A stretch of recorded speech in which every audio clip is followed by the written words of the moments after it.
नमस्कार, स्वागत है आपका संवाद 365 में। आपके साथ मैं हूं दिग्विजय सिंह चौहान। हाजिर हूं उत्तराखंड की खबरों को लेकर। आइए नजर डालते हैं उत्तराखंड में क्या कुछ खास चल रहा है, क्या कुछ उत्तराखंड की खबरें हैं। सोमवार दोपहर 2:30 बजे तक जारी उत्तराखंड स्वास्थ्य विभाग की रिपोर्ट के मुताबिक प्रदेश में कोरोना वायरस के कुल मरीजों की संख्या 1380 हो चुकी है। दोपहर 2:30 बजे तक 25 नए कोरोना वायरस के केस दर्ज किए गए। उत्तराखंड में अभी तक एक्टिव केस की संख्या 697 है, जबकि ठीक हो चुके मरीजों की संख्या 663 है। इसके अलावा उत्तराखंड में कोरोना वायरस से 13 लोगों की मौत हो चुकी है। सोमवार को दोपहर 2:30 बजे जारी की गई रिपोर्ट के मुताबिक हरिद्वार से 8 नए मामले दर्ज किए गए, जबकि चंपावत, बागेश्वर और रुद्रप्रयाग से 2 नए मामले दर्ज किए गए। देश भर में कोविड-19 के चलते लगाए गए लॉकडाउन के लगभग 2 महीने के बाद देश भर में सभी धार्मिक स्थल आज से खोल दिए गए हैं। वहीं ऋषिकेश में स्थित सभी मंदिर श्रद्धालुओं के लिए खुलने पर उत्तराखंड विधानसभा अध्यक्ष प्रेमचंद अग्रवाल ने भी गंगा स्नान कर साई घाट पर पूजा अर्चना की। इस दौरान अग्रवाल ने तेजी से फैल रहे कोरोना वायरस संक्रमण की समाप्ति के लिए भगवान से प्रार्थना भी की। अपने आस्था के केंद्र थे वो बंद थे, लेकिन आज जिस प्रकार से सरकार ने निर्णय लिया उनको खोलने का, तो निश्चित रूप से एक मन में एक उत्साह की भावना तो है और हम लोग भगवान श्री के दर्शन करके पुण्य लाभ प्राप्त कर रहे हैं। मेरे जैसे सैकड़ों हजारों लोग आज इस बात को लेकर बहुत खुश हैं कि कम से कम हम अपने भगवान श्री के दर्शन कर पा रहे हैं, माता श्री के दर्शन कर पा रहे हैं।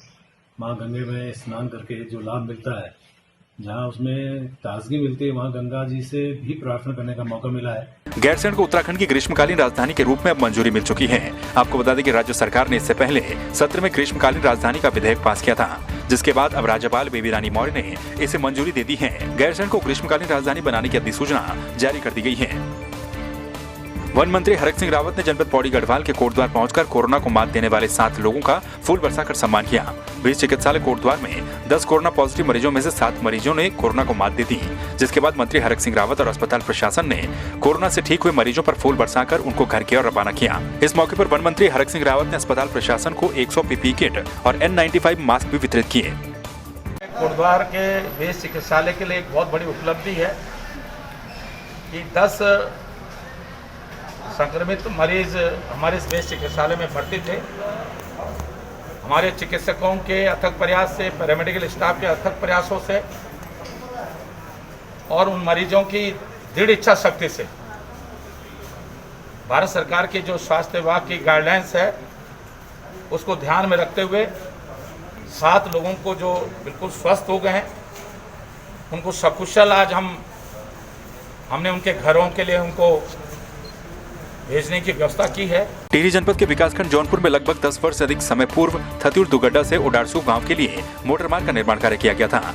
इस मोटर मार्ग के अंतर्गत कई गांवों को जोड़ा जाना था। यहाँ के लोग कई किलोमीटर पैदल चलते थे। ये मार्ग थत्यूर से प्रसिद्ध पर्यटक स्थल देवलसारी को भी जाने वाले मार्ग है।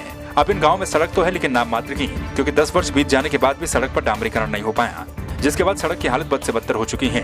ग्रामीणों का कहना है कि कई बार प्रशासन से गुहार लगाई गई, लेकिन कोई कार्रवाई नहीं हुई।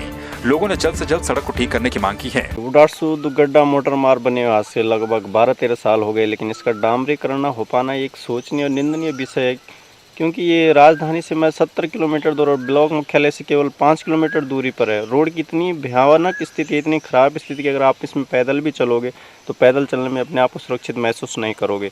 रोज़ इस सड़क से आना जाना काफ़ी लोगों का है, काफ़ी वाहन इसमें चलते हैं क्योंकि ब्लॉक मुख्यालय के नज़दीक है। व्यापार मंडल थत्यूर की एक आवश्यक बैठक कृष्ण होटल पैलेस में व्यापार मंडल अध्यक्ष दीपक सचवान की अध्यक्षता में संपन्न हुई, जिसमें बाजार खुलने का समय सुबह 7 बजे से दोपहर 2 बजे तक रखा गया। व्यापार मंडल के अध्यक्ष ने बताया कि जब तक परिवहन सेवा सुचारू रूप से शुरू नहीं होती, तब तक बाजार प्रतिदिन सुबह 7 बजे से 2 बजे तक ही खुला रहेगा। इसके साथ ही बाजार की सफाई व्यवस्था को भी सुचारू रूप से चलाने पर चर्चा की गई।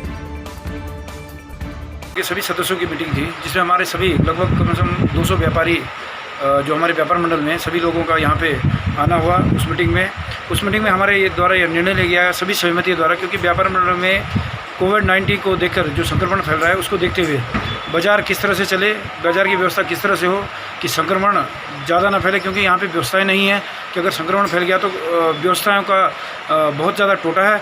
इसलिए हमारे व्यापार मंडल ने यह निर्णय लिया है कि जब तक हमारी परिवहन की व्यवस्थाएं सुचारू रूप से नहीं चलती हैं, तब तक इस मार्केट को 2 बजे तक ही खुला रखा जाएगा प्रतिदिन।